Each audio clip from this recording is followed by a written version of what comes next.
it's a bit. Well, let me start by thanking you for the invitation, and also let me start also by introducing myself. I have been working for the IMF since 2012. Before that, I was a professor at Complutense University, university with a campus in Madrid, very similar to this one, by the way. So this reminds me of my period there, which was a period of almost 10 years.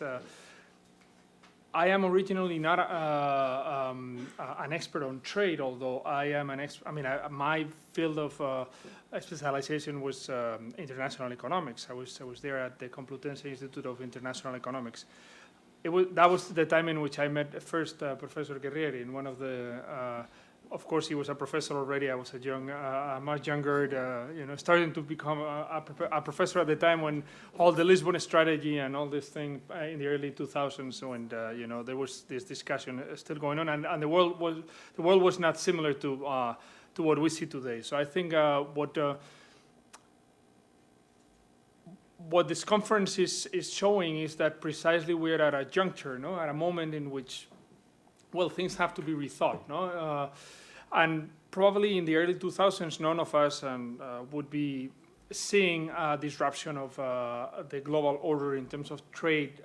We probably were expecting constant liberalization, some sort of a regime change towards liberalization going on, despite of the failure of the Doha round.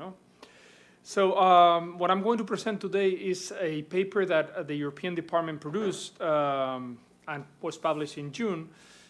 And this is a series. This is the last in a series of papers that the IMF has been doing for the last 10 years. I mean, you have to think that the IMF has not been typically considering trade-related issues unless they were of macrocritical importance, meaning unless a trade war or trade disruptions could create problems in the financial systems so as to affect the balance of payment dramatically of any country that could then be willing to request a loan and therefore, or would be needing, help. That was kind of the idea,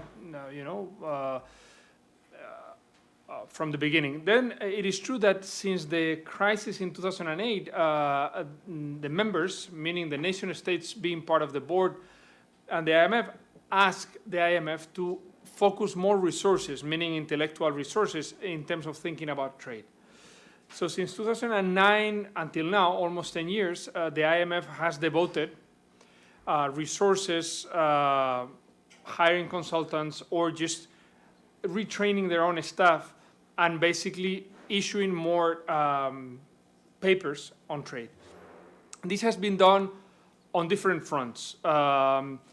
To advise countries when they were asking for loans, advise them, but that has been less of a role. And then doing papers on the research department or the area departments, meaning European or Asia Pacific or African, on different aspects of trade. For example, an area which was developed very much was the area in which the IMF was advising countries in Africa how to raise money from taxes that they imposed on imports coming into their countries, either to get rid of them or if they were not willing to get rid of them, basically to make them at least not as distortive. So this is just to give you a background.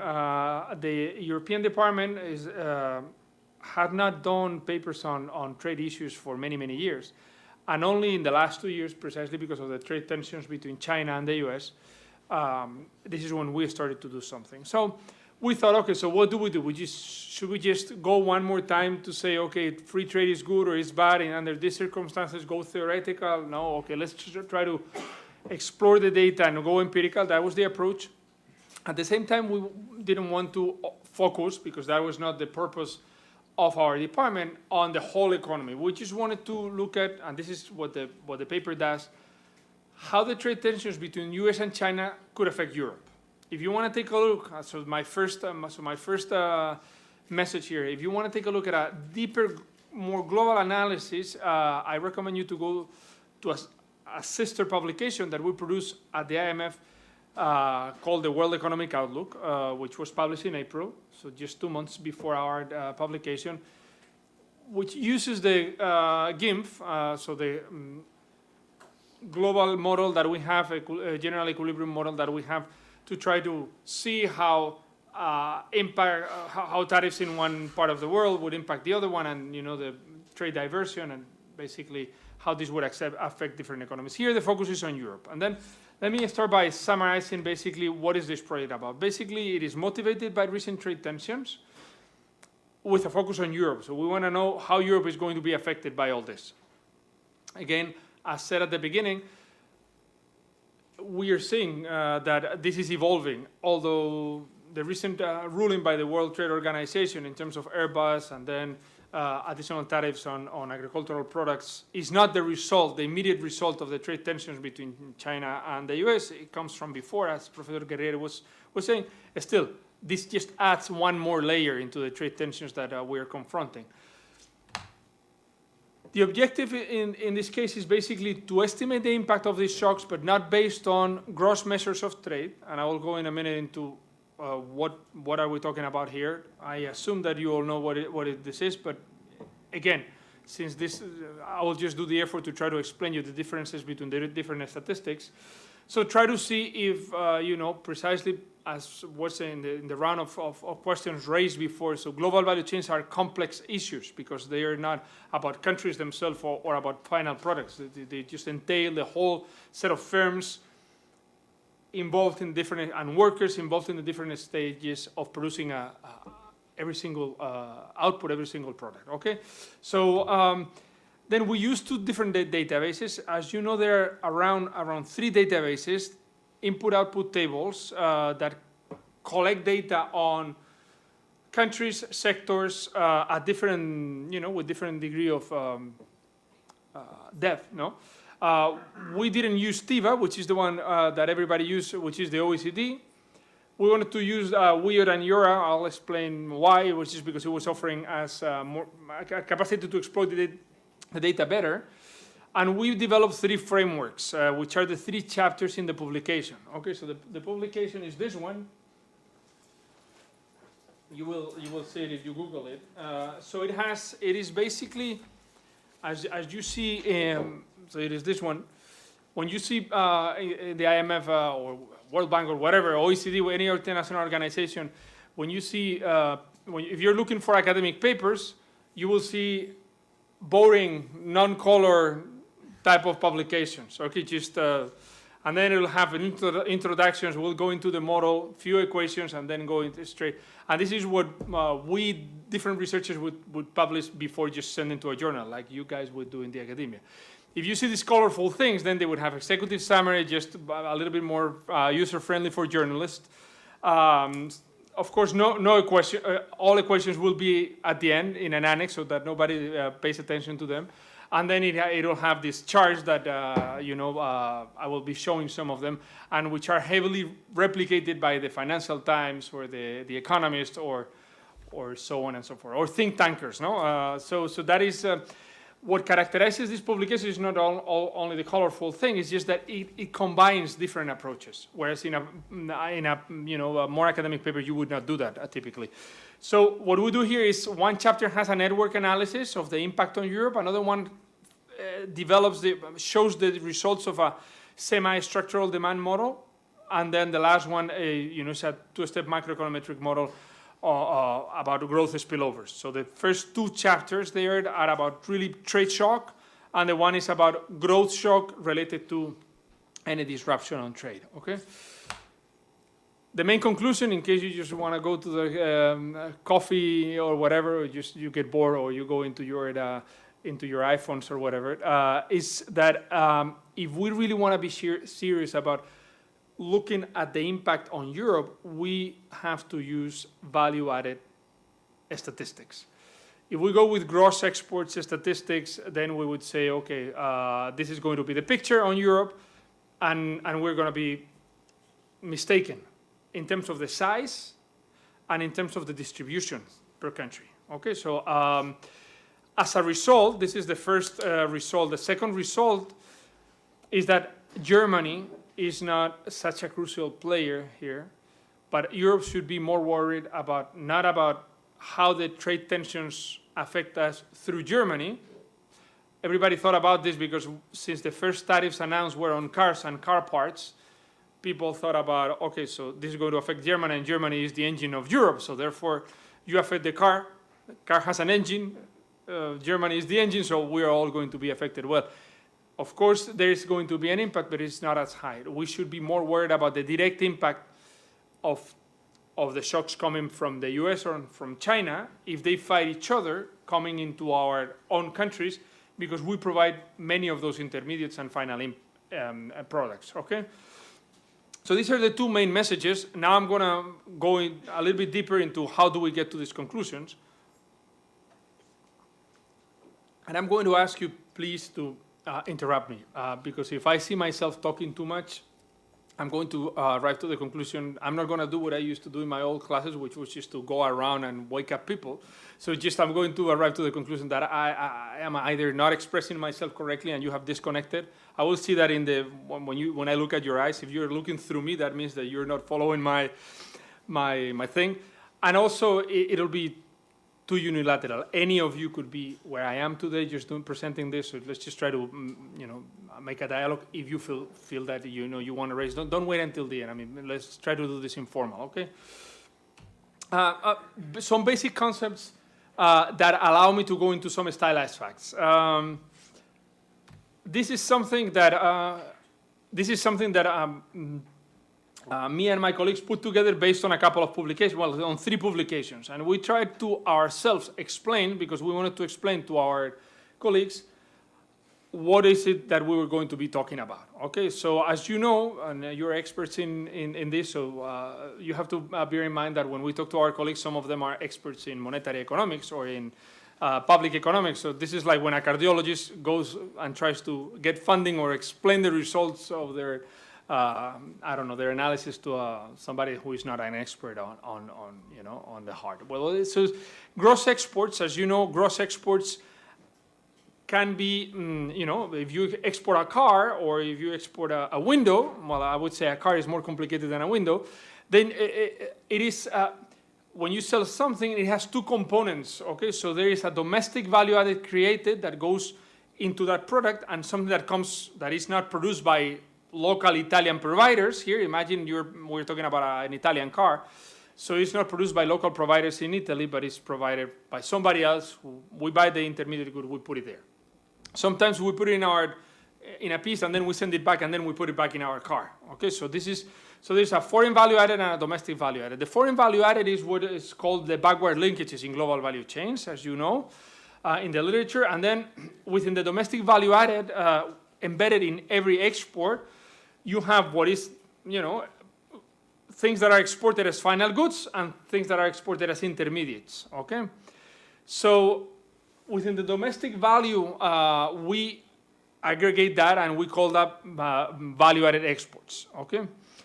Of course, there are other parts which are exported as intermediates and they're further exported to a third country. And this is what is called forward linkages in the literature. So the reason why we presented this, it was just to try to follow, because publications mix a little bit the terms. For example, there is a very particular GVC participation index, Global Value Chain Participation Index, which is the sum of forward linkages and backward linkages. So forward linkages meaning everything that is exported as an intermediate to another country, which it is then re-exported to another country. And then the backward linkages is everything that comes into my export that comes from other country, not of my nationality. Well, this was produced first by the World Bank in a report in 2013. It was then replicated, and it has been replicated. That index has been replicated many times, including by The Economist, this is just a way to motivate how embedded are countries into this forward and backward linkages in global value chains. Okay, so if we want to replicate that, we need to look at different sources. We have to go through the input-output tables, which is not easy. Now you have more vintages of different input-output tables, but this is something that was not available at the world level for many years. So the first one that we're using is EURA Embryo database, which provide data on input-output linkages for 190 countries. This is an amazing effort to put data together. It's a matrix that you rather use it in parts because you cannot use it all at the same time. You need lots of computer power there. And every time you run it, and even when you try to take matrices that combine a group of countries and a group of sectors, it is typically involving heavy accumulation of data. It of course goes wide in terms of countries, but not too deep in terms of sectors. It has 26 sectors, but of course they come aggregated. Then there is this other database, which is the World Input-Output Database, which is more recent and has 2 vintages going into the third one, which covers 43 countries, so a small amount of countries, and it goes deeper in the sectors. So depending on what we wanted to do or whether we wanted to compare ourselves to somebody else, we were using one or the other. What I'm going to be showing you is mostly based on EURA, although we did robustness on WIOD. Yes? Silly question, do they overlap, especially in the sex of part, since one is bigger than the other? So, yes, it's not a silly question. Actually, this is the question that I made myself because as I was telling you, so please, I ended up writing this report, but before doing that, I had lots of headaches. So I just went simple from the very simple thing, and if I didn't, what everybody would do, very simple and growing into complexity. Yes, they overlap, but for example, let me give you an example. We had manufacturing and automobiles in Europe, but we could not go into cars and car parts. So then the question is, Trump has announced tariffs, but is it affecting trucks or not? Is a truck a car or is it not? If you go into transport, then is it also affecting other things like airplanes? So again, first it's not clear. So when it's not clear the announcement and whether it would affect only cars and which car parts, because then in car parts, is it going to affect the wheels or the chairs or what is it? So the deeper you want to go, the more you want to go into WIOD. At the same time, the problem with WIOD is that we could not find, and that was the reason why we went into EURA, we could not find data for the bilateral relationships between Western European countries and Eastern European countries. We did not have Slovakia, Czech Republic, Hungary, and Poland. Well, sorry, we had Poland, but not the rest. And that was really problematic because we wanted to look at the global value chains at the regional European level. And of course, as you know well, particularly in the case of cars, the relationship between Germany and Austria, but particularly Germany and Eastern Europe is very strong. So we had to go with EURA. No? More questions in this respect? Okay, so yeah, we were combining them depending on what we wanted to do. Okay, so it's just, but it was very good. Your question was very, very useful in this respect. Well, let me, yes, acronyms which are here, and I can give it to you at the end of the presentation because MRIO is the Macro Rio International Operations Database or something like that, and then the other one is World Input-Output Database. The other one is clear. EURA is somewhere here, and I'm gonna. No, I learned it twice, but I always forget it. So I'll give it to you because it's here. It's here at the end. So we came up first with this Global Value Chains Participation Index. Let's look at how Europe has evolved with respect to the Americas and Asia in the last, since 2000 until the last data. Here, why do we put latest? Because with EURA, as you can see in the footnote, is 2013.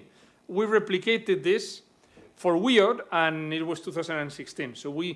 And then in the end, publications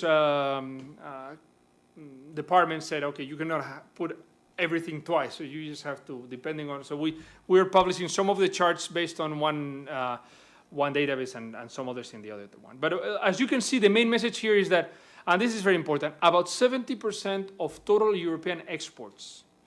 So of everything that is exported from Europe out, and this is European countries, so we took the 28 members of the European Union, we look at their trade statistics, are their gross exports, everything that you send out, 70% of that is either forward or backward links to a global or regional value chain. So something that is not their own country related. Yes? But if it put intra-European export? Very good. This one is double counting. You catch it immediately. Yes, it includes regional, regional trade. What happens here is that when you calculate these statistics for the Americas, you're including the American continent, but of course this is not 28 countries. The big ones are the three ones, Canada, Mexico, and the US, plus then Brazil and Argentina and Chile, Mexico. You get to maybe 6, 7 major players. Whereas in Europe, you have all these many countries, many statistics, and then lots of intra-regional trade. So when you do this, cleaning this, it comes a little bit lower, this bar, to the 50s, but it's still higher than in the Americas and than in Asia. Okay? What we wanted to look at here is not the comparison in levels, but the comparison in trend. And what you see is that the GVC participation has increased in Europe about 10 percentage points in a little bit more than a decade, whereas that increase in the Americas and Asia was smaller. So the integration of Europe in global value chains, and this we maintain the number of countries. So the same 28 countries in 2000 and the same 28 countries in 2013 in this case were more subject to forward and backward linkages in their businesses and in their export activity than the other two blocks in the regional trade blocks. Just a way to illustrate that, well, GVC topic should be interested when we look at trade issues in the European perspective.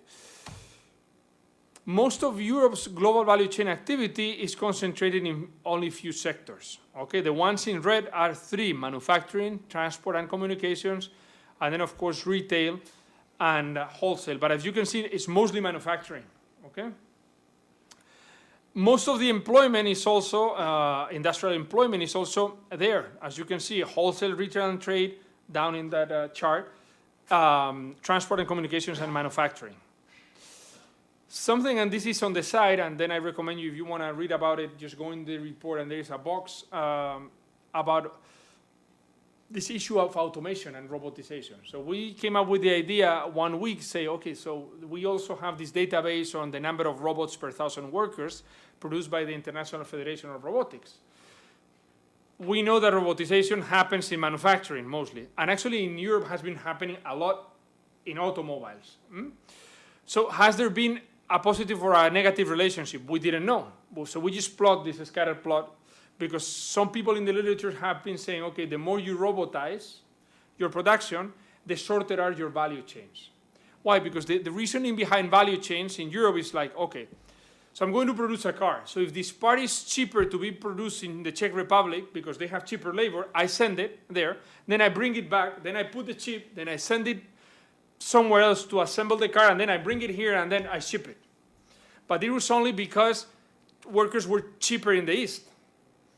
If now you robotize and you put a robot, then because it's even cheaper than having workers, then you would say, then the hypothesis, and this is an OECD report, is that robotization shortened the global value chains. Well, so far, we have not found that evidence, but it is true that this may be a recent this may not be showing in the statistics that we are using. So that we don't know. So far until 2013, what you see is a positive relation. Again, many of the scatter plots, most of the points here in terms of robots per 1,000 employees are in zero just because many countries have 0 robots per 1,000 employees, are not robotized at all.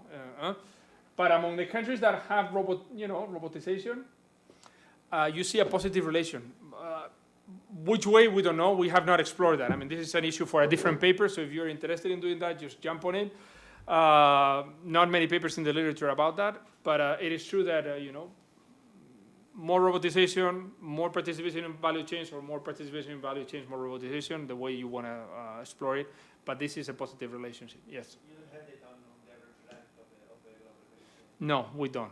No, we don't, because for that, this is something very interesting. For that, you really have to choose which product you want to focus on. And we being an international organization, it is already hard to do. Meaning hard is like when you focus on a problem, you have to justify why you focus on a continent and not in another continent. Here it was clear, because we wanted to focus on Europe, not because we were the European department, or myself, I'm a European, although there are only two Europeans in this team. It's just because it is obvious that we're in the middle of the sandwich between the US and China, and then you want to look at it. But otherwise, you have to find some sort of a consistent explanation. So we didn't go into that. It would have been only a paper in one or two products. It would have been very, very interesting to do that in car industry. But there are some papers that look at the average length, because it's also possible to take the measures that other. Yes, you're totally right. You're totally right. Questions? Do I understand correctly that Yes. you don't have any breakdown for manufacturing? You stop there? We stop there, yes. But then it's quite obvious that manufacturing is the sector. Yeah, sure. No. I mean, no. Of course, no. We have more. It's just that I'm not showing more. Yeah, yes. No. Of course, manufacturing, and then what type of manufacturer we go into? For example, when I present the a scenario on the cars, we just go into the cars, into the manufacturing of cars. Yes. We can break down. We have all the information. It's just that I'm showing here the aggregate data just to illustrate what the situation It is. doesn't look very interesting just stopping the manufacturing. Okay, we're in the 7th slide. Wait until we move forward. So, and again, you guys are expert on this. Our audience is a little bit wider, so forgive me if there are some things. Not forgive me, just let's engage in the conversation, okay? Well, Europe is quite open, okay, but not as much as gross trade statistics would show. And this is the main message. What we wanted to show is because our policymakers, the ministers of finance that go into our meetings don't always know this. So what we see here is we break down exports by region and by type. And then what you can see in Europe, you see gross exports. This is exports that go outside the region in blue and within the region in orange. And this is precisely what you guys were asking. So most of it happens in Europe within the region. But even when you account for this double counting and you move into value-added data, what you see is that in Europe, 2/3 of that happen inside the region, and then only 1/3 happens, outside the region. The most important part of this message, what we wanted to emphasize, is that the difference between gross trade statistics, gross exports, and value-added exports is the largest in Europe. So for Europe, it is even more important to only use value-added data. 18 percentage points of difference, whereas the difference here, for example, for the Americas, is only 3 percentage points. So you would not make such a big mistake if you were using gross trade data, because in the Americas, those value chains, you don't see that much, except for the US and Mexico and partly Canada, this thing about sending things in and out, and you don't see that as much. Okay, so whereas in Europe, because of the internal market, you have that going on. So main message here, the major difference in terms of gross data versus value-added data happens in Europe. So if you want to learn about trade exposure and possible consequences of a trade war, use value-added measures precisely when you want to talk about this for Europe. Again, a different way to show this. Then we talk about trade exposure, which is by showing the share of exports in value-added and in gross exports going from European countries to the 3 halves countries. Meaning, so in Europe we look at Germany.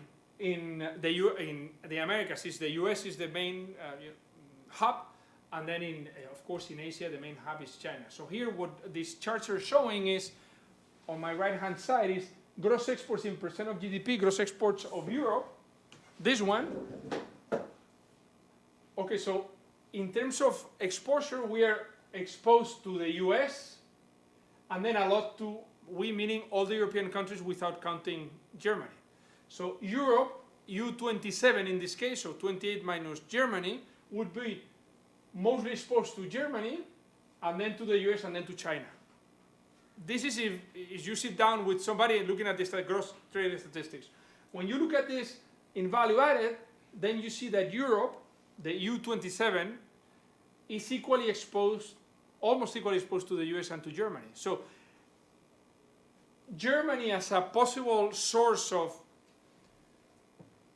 transmission of trade-related shocks is not such a big deal when you go from gross trade data to value-added data. Why is that? Because a lot of what is being exported from Germany to the rest of the world has value added produced in other countries, which are European countries. Okay, so this is important, an important way to look at it. Again, that difference is particularly important so advanced Europe appears very exposed to Germany, meaning Italy, Spain, France, appear like, okay, something happens to Germany because of this trade shock, we're going to be heavily impacted according to this, but maybe not that much according to, again, of course, we're talking about 10 percentage points of GDP, it's not small. I mean, this thing is almost 4 percentage, it's 3.5 percentage points of GDP. It's not a small amount, but it's not this almost 10 percentage points. Okay, so it's just a question in which we wanted to emphasize this precisely because so many publications, including from international organizations, have been throwing the wrong message. Okay, in this respect. Yes. No, I have just like an issue, like Europe, like like I think if I pick up the Netherlands, probably this is gonna explode all the statistics because most of the goods that enter in Europe enter through the Netherlands or exit through the Netherlands. So how can you control for, like, if I'm exporting to the Netherlands just because it's enough to export to somewhere else, or can you control for that? Or Yes, you can. I mean, basically, what you export to. So here, the way we produce the statistic, when we talk about the European Union 27, you look at the exports of the Netherlands, regardless of where they go. Again, we go back to this one. And then you look, when you look at, so when you say you want to produce a statistic for the European Union, how exposed are they to the US? That bar. If you look at the gross export, you're looking at this. So you're summing the gross exports to the US, all of them, the Netherlands to the US, Spain to the US, Italy to the US in terms of gross export. Including everything, but what happens is that includes value added created in the Netherlands, value added created in Italy, and also value added in the Netherlands coming from value added in Italy. But it's mixing something that like it's coming from Japan. Okay, so that is the part that you have to take out if you want to keep it European. Okay, so that is why it is inflated. When you use gross exports, you are also including not only what comes from the European bloc, but what comes from China, from Japan, from Taiwan, that is embedded as foreign value added, which is a lot in many occasions. And that when you clean that bar comes down, even if not, of course, all the way down. Okay. Well. So now that I've introduced these concepts, which I think are always useful to refresh, I wanna bring you to the. Again, I'm summarizing here because the report is 77 pages, and I just wanted to use 30 slides. Okay, so I'm just bringing it down here, and then we can go into I don't know, deeper conversation if that is of your interest, and if not, we talk about something else. Okay, so the first exercise that we do is what you would try to. Do on your own. You say, okay, I am worried about the impact of a tariff of 25% on cars in Germany. So what would you do? You would say, okay, so what is the amount of cars being exported from Germany to somewhere? How are relative prices going to change? Because I impose a tariff, so if the price is $20,000, then what would be the tariff? And then you would impose an elasticity, depending on, okay, so whatever is the amount in terms of the increase in euros or in dollars, then I assume that there is going to be a reduction in the amount. I would try to do something very simple like that. So, in order to do that, what we developed was a framework which is called network analysis. Basically, we extracted one sector within manufacturing, within all these 56 sectors, manufacturing, and then we went into car and car parts. We extracted the input-output data, the input-output table, looking at where the products are coming and going to, and assuming that there is this connection. That a tariff shock is in sector S, basically the cars, in country C, in this case we will look at Germany, although we show it then for the rest of the countries, would imply a lower demand for the exports of that sector, a lower demand of export of cars, German cars, of country C, Germany. That is the first effect. That is the direct effects. This is why it is in blue. And then there are the second round indirect effects, which is that tariff is going to impose a lower demand for domestic suppliers in Germany, domestic suppliers of parts to the cars in Germany, and then lower demand for the foreign suppliers and their suppliers. Okay, so this goes in circles. So the network analysis, we have the references, allows you to decide how many times you want to go in circles here. Because it gets to a point in which you're not capturing anymore because the input-output table does not go into more detail. Okay, so typically with 2 rounds is enough. You can go even third rounds if you want to, but you don't gain much depending on the. Of course, if it is a different sector, different product, maybe yes. Okay, so we did 2 rounds and 3 rounds in the knock-on effects. The way, basically, just to give you some sort of an intuition of how you would do this if you wanted to replicate this, it is described there. You would basically do something. Yes, thank you. So there is the direct loss, which is the multiplication of how much do you export of from country and sector to the U.S. times the tariff, let's say 10% or 20%, 25% in this case, plus multiplied by the import elasticity. So in one of the charts that I'm going to show you, basically this is like that. So this would be the direct loss. Then you have what affects to your domestic suppliers as Germany. And then therefore you say, okay, yeah, then I want to think how much of this car is really being produced by local providers. Then you want to do the same thing, but here you factor this equation by the share of domestic value added of that export. So of that car, how much is really produced by German producers in the components. And then you want to do this is because this will be the impact on the lower demand on those who are producing, I don't know, the window, the seat, or the things which are, or maybe the service, if you're talking. And then the same thing for the foreign suppliers. Here it is 1 minus the domestic value share. This is the foreign share. To do this, we were not so simplistic. So we went to every single country that we found in the input-output table, providing any minor input into German cars.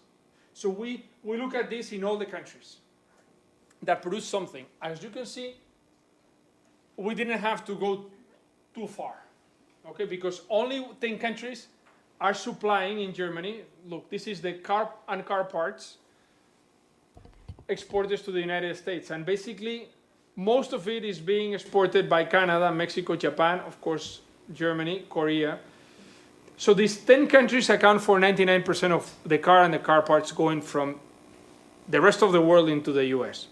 So when we look at the foreign value added going into Germany or into any of these countries, you have to do this not only for Germany, because remember that we wanted to look at this for all the European Union. So we replicated that for the 28 European Union countries. So I'm giving you the example, but this is, although it goes into a chart, it takes quite amount of, a lot of work, and this is why we are 7 authors here and not 1, okay?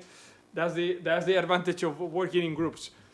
Because you have to do this, country by country, sector by sector, and then sum it up. What I wanted to show you is not only to illustrate how we did it, but also that the concept of domestic value added is particularly important here. As you can see here, this is showing the share of domestic value added in car exports. So we're trying to show here this part. Domestic value added, the share in exports, just for you to illustrate that. On average, that share is 40 to 70% in different countries. You have some countries which are exporting car or car parts to the US, like Hungary, which only 30% of what they're exporting is produced by their own producers. Let's look at Italy. So of the car and car parts being sent from Italy to the US, 64% is done by local providers. So very good in this respect in terms of domestic value added. You look at Spain, it's what? My own country, 47%. The other day, a journalist was calling. Okay, so what happens if they, well, Spain is. Let's look at Italy. So Italy is selling $5 billion in 2017. We have the figures for 2018, but it's just that we started this some time ago. Okay, so just we're selling 5 billion. So if there was total disruption, like no more car or car parts being bought from the US into Italy, of course you would have the direct impact, but then the indirect impact showing the domestic value added, you would see that 64% of that 5 billion would be the indirect going through the value chain into Italy, which is not a small amount. Huh? Okay, I don't know. It depends, of course, on how concentrated are the factories here, but it would be an impact. And this is why we think that these things can be useful, because if, I don't know, the European Union is going to activate at some point whatever the globalization fund or whatever the fund to try to compensate for trade tensions, you want to look at these things. I mean, you don't want to send money through structural funds and cohesion funds based on at the country level data and gross exports. You want to go a little bit deeper into the industries, the sectors, and which part is domestic value added, where, and what part is coming from elsewhere, because some of this thing is being produced outside, outside the European Union, okay? Questions? Yeah, sorry. You don't account for tax revenues there, right? No. Because there's a loss also in terms of tax revenue. Yes, there is a loss on tax revenue, and we don't account for it, but because that is not in the input-output table, we cannot. No, I agree. Yes, and you have a point there, yes. If you want to do this by country, you would have to, because you would have the information to discount that. Right, but this is underestimation of the total damage. It is a very rough basic estimation. It could be multiplied, yes, of course. So for the left-hand side graph, so with your data, you cannot disentangle car and car parts. Because car Yes. manufacturing is very interesting. We cannot. It's one of the few examples that, like, at the beginning they used car producing to explain about value chains, and nowadays we realize that it's much more regional value chains. It's factory Europe, factory North America, factory China, or like Asia. And I sense that there is a very little shipping of cars from Germany to the US, rather than maybe shipping engines and then producing them in Mexico, US, or whatever for the American market. But you cannot, even with why you could do that, you know, with the.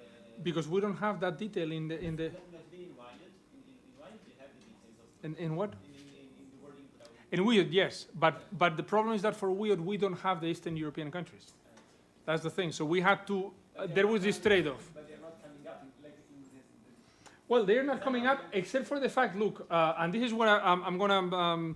You'll have to tell me when do I stop. I have until what time? We have about 20 minutes, but we can share in the end of presentation maybe larger comments. When that comes, but Very good. So what do you want? How much longer do you want me to speak? no. Good. You can I go can continue? on. To have remarks. Okay. So you want to ask something? Yes. No, I agree with the point about the regional value chains, because of course there is the NAFTA effect. That's especially interesting that Canada and Mexico, anyway, there is an important part of imports of components. Yes, exactly. And of course the case of Hungary is so small amount of car exported and just local assembly. Exactly. So I think the dynamics of regional value chains is very important. So let me continue with this again. Even if I don't have time, I wanted to go slow in this part because this is what is the basis of our message. Then the rest of the work goes into more sophisticated ways to estimate the same, and then I can tell you much faster what we did and then the results, and then we can go into the questions. But further. But I think this is interesting. If we go into German, we look at German auto exports to the US. Again, here the focus was on Germany because when Trump announced the tariffs, everybody was scared about Germany. You can see that of German auto exports, 2/3 are domestic value added, is being produced in Germany. 1/3 is foreign value added, and who is providing that input into German cars and auto parts?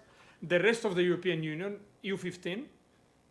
50%, new member states 11%, so in total 61% of that 34% comes from the European Union, and then the rest comes from China, Japan, and even the US. So there are things that come from the US, go into Germany, and then go back to the US.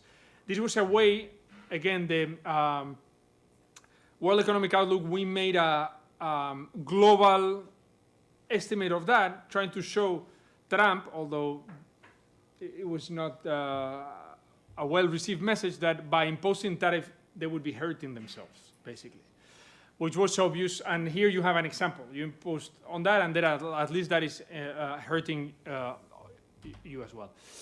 So, well, going into this direct effect, remember the share that you export times the tariff times the elasticity, very simple accounting type of exercise through the input-output table. Then adding to that the indirect effects through domestic value added and foreign value added to get the whole value chain. We came up with an estimate of the impact of a 25% tariff on car and car exports, okay?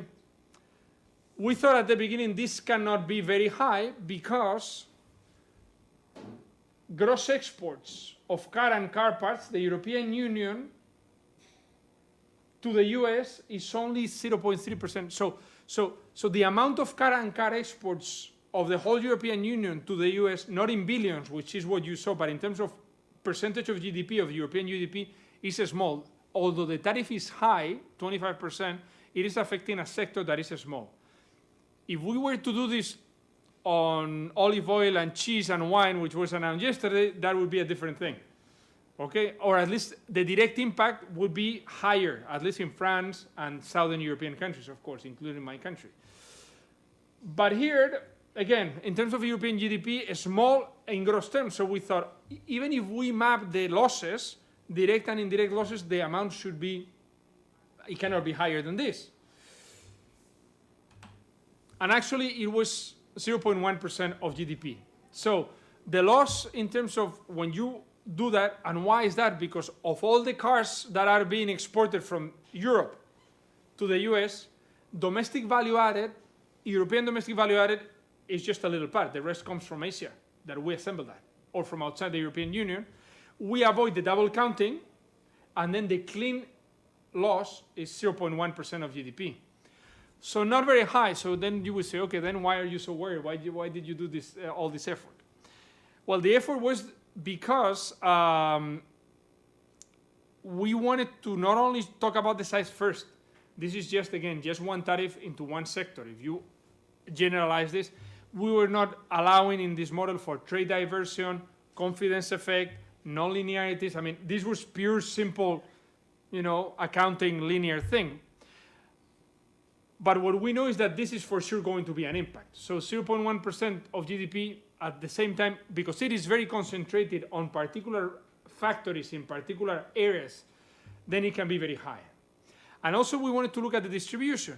As you can see, look, for example, let's look at, for example, the Czech Republic does not even appear on this chart. So in terms of GDP, it looks like the Czech Republic is not going to be impacted in gross exports by the tariff. But when you look at value added, the Czech Republic is the fourth country most affected. Because most of the German production of cars going into the US is being produced in the Czech Republic. So in terms of value added, the impact will not be as much on Germany, although in Germany it's affected, but it would be the Czech Republic. Look, the Slovak Republic, we thought it would be very much affected, because in terms of percentage of GDP, gross exports from Slovakia into the US appear in terms of the GDP of Slovakia very high.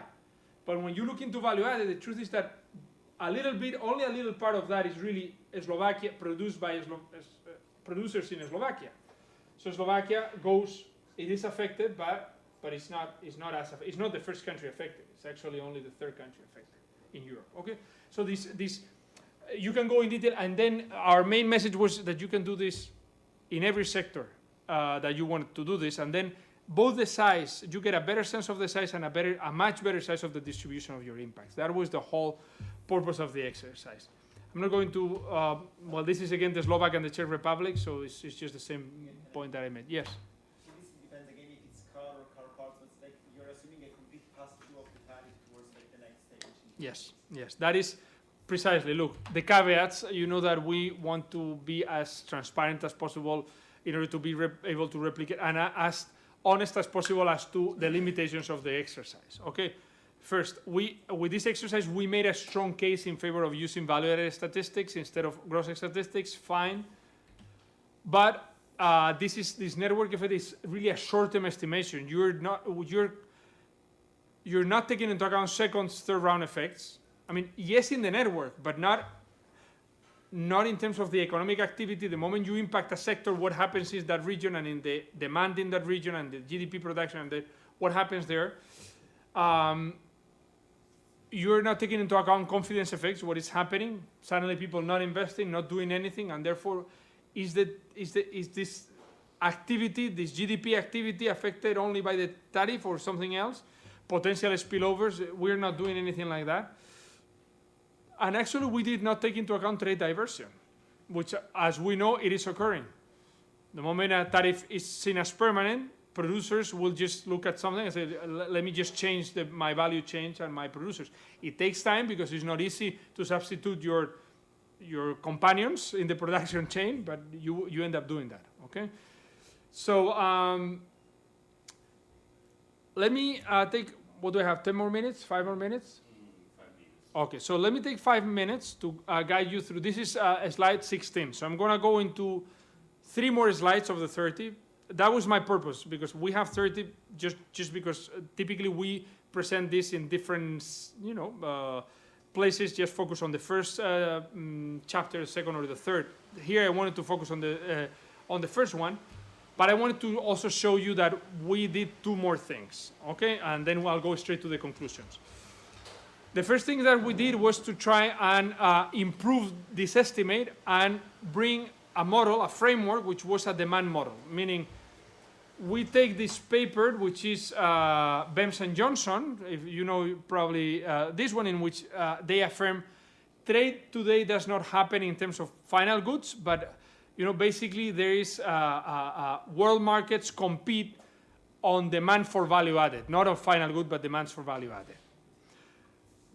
This advocates for different types of measures. So they would be saying, not only you have to compare value-added exports with gross exports, but something that you guys, meaning all of us researchers, are doing wrong is that you're mixing concepts. The denominator should be different, meaning you can actually use value-added exports divided by GDP, because GDP is a value-added measure, but you cannot use, as you use in your statistics, as a measure of trade openness, gross exports divided by by GDP, because GDP is a value-added export. So you should use gross exports divided by gross turnover. So the amount of time that it passes. Well, for all of us here, we understand this, but it's not something that is done, and typically it's not done in the analysis. When you incorporate that, which we didn't in the first dimension, then of course the impact is higher. Okay, the difference between both measures is higher. Something else that we did is, as Bems and Johnson do, competitiveness, relative prices and competitiveness, which are always affected by the tariff, are captured by what they call value-added real effective exchange rates, which are different from traditional gross trade real effective exchange rates. And they are different in 3 dimensions. The weights, in the bilateral weights in the exchanges country by country, are different. Instead of being based, so the weight, if I am Italy, the weight that I give in my trade relationship to calculate that real effective exchange rate to the US or to Spain is based, instead of gross exports, is based on value-added exports. Same thing to the elasticity of substitution. It's not a standard. In the previous exercise, we used a standard elasticity of substitution for all the countries. Here, it goes by country based on the value added. Okay, so much more sophisticated. And then the degree of openness of that particular economy is not based on gross statistics, but also on value-added statistics. Okay, so the result of this, I'm going to go directly to the result. Here we show the different partner weights are similar. Value-added weights and gross weights are similar, but they are not the same. For example, look at Germany.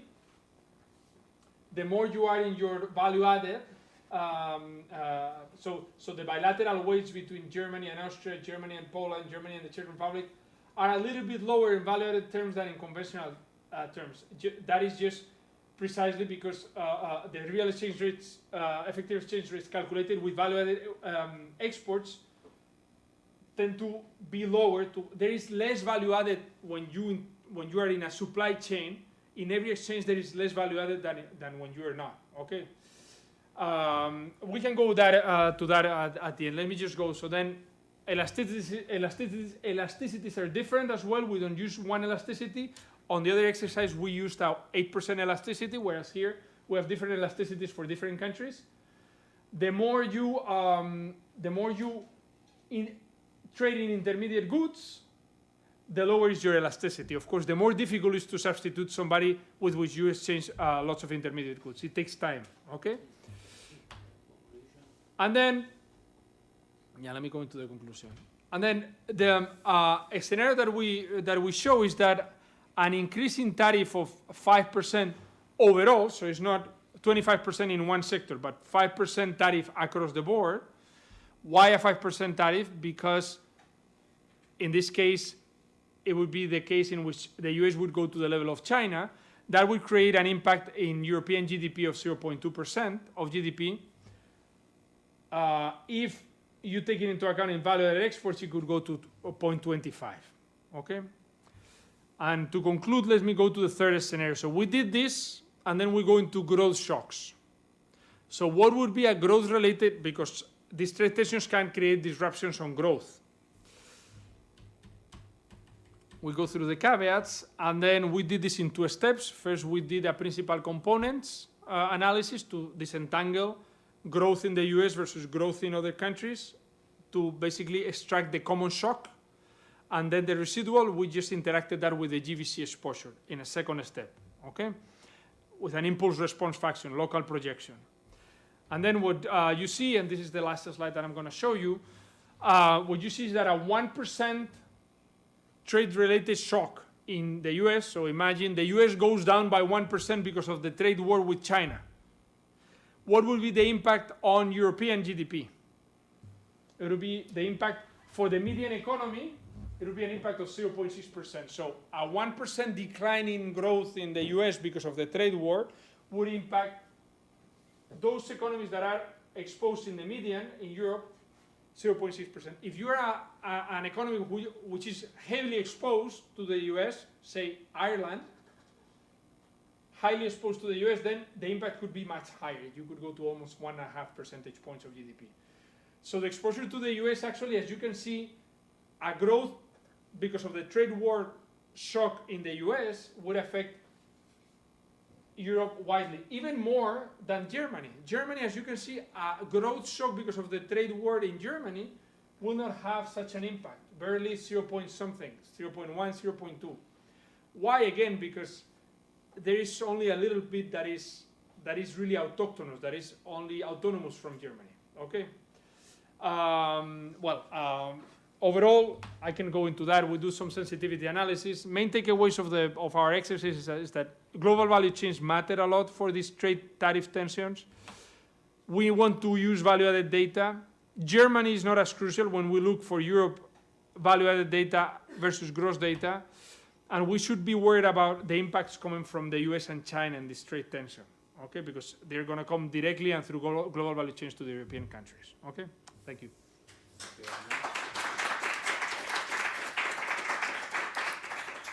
Okay, before the coffee break, we have time for some maybe some more general comments or questions on this presentation.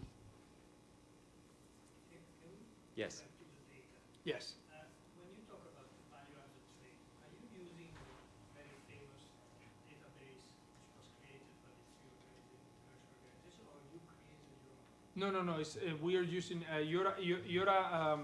So TIVA is the one that was created by the OECD, and that we are not using. That, I mean, we are not using in this report. We have it, but the reason why we didn't use it was just because it had less countries from Europe. That's the only thing. That database was a bit old in a sense. Yes. It was not, I remember when I was using it, it was always 4 or 5 years back. Yes. So I would use the general idea and then applying it to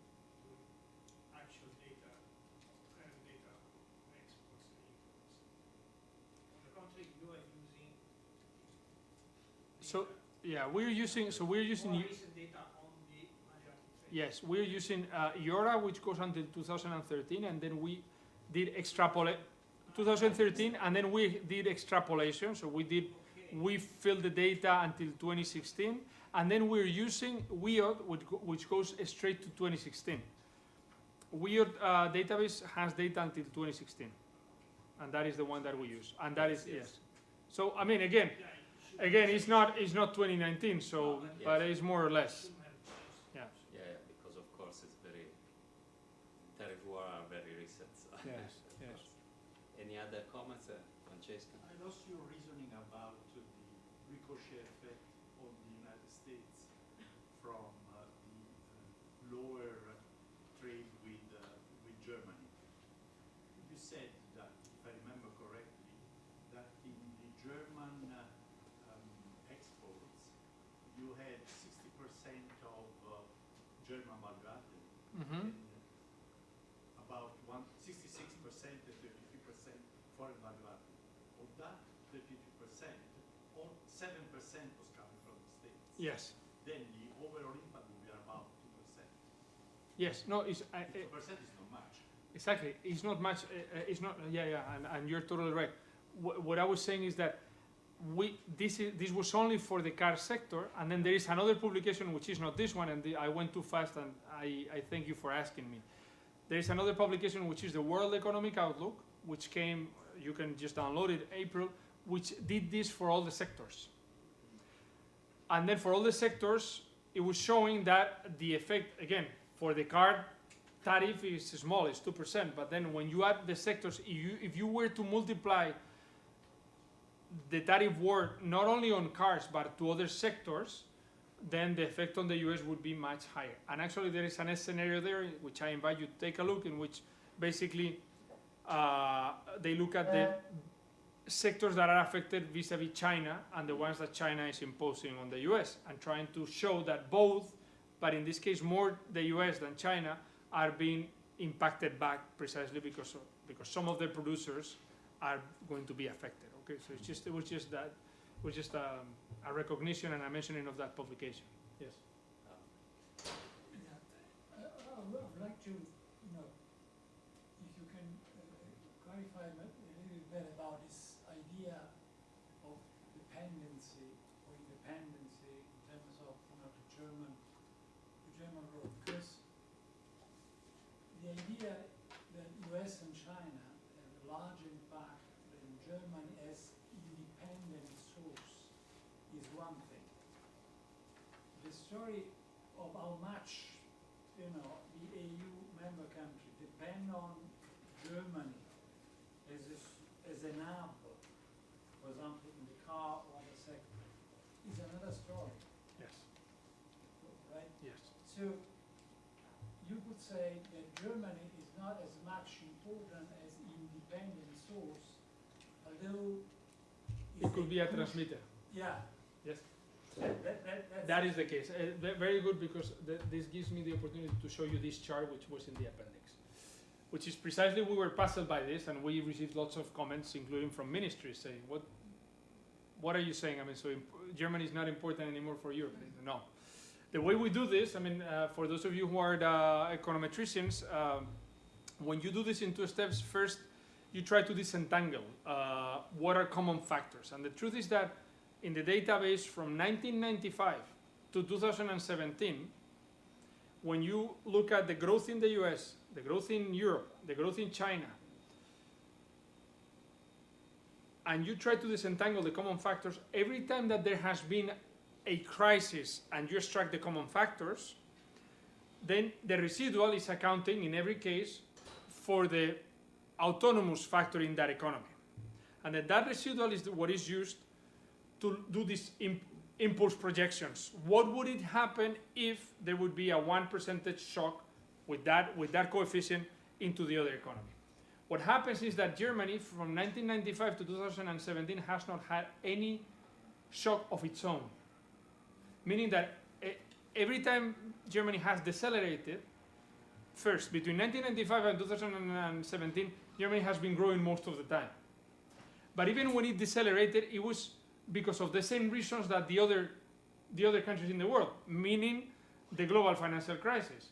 So the moment you take the common factor, either a trade slowdown, a financial crisis, anything that is common to all countries, you clean it.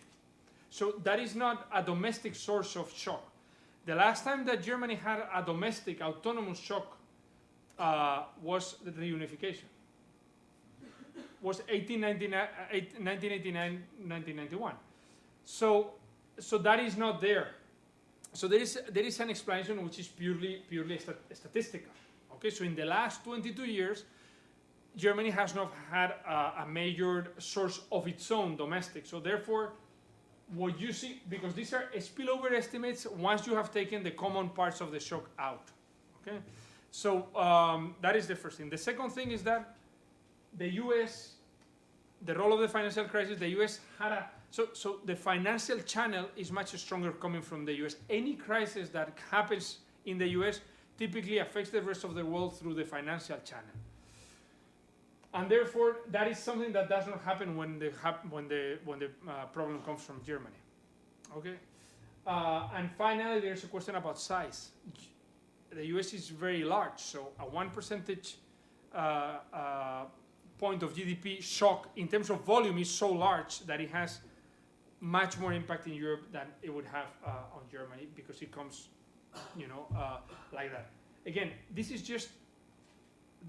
totally compatible with the fact that Germany could be a transmitter. As Professor Guerrieri said, Germany could be transmitting the shock coming from elsewhere, and actually this is what has been happening, but it is not shown there.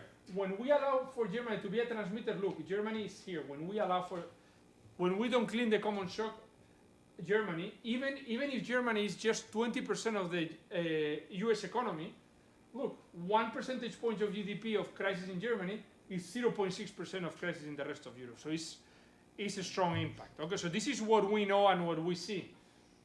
But in the other estimate, if we really want to clean the common shock, then it's much smaller. Okay, again, because this is a transmitter. So very good point.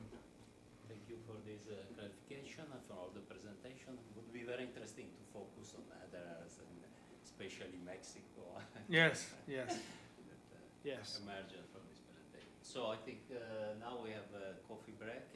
We come back here at 6 p.m. for the roundtable. Very good. Thank you. Thank you very much.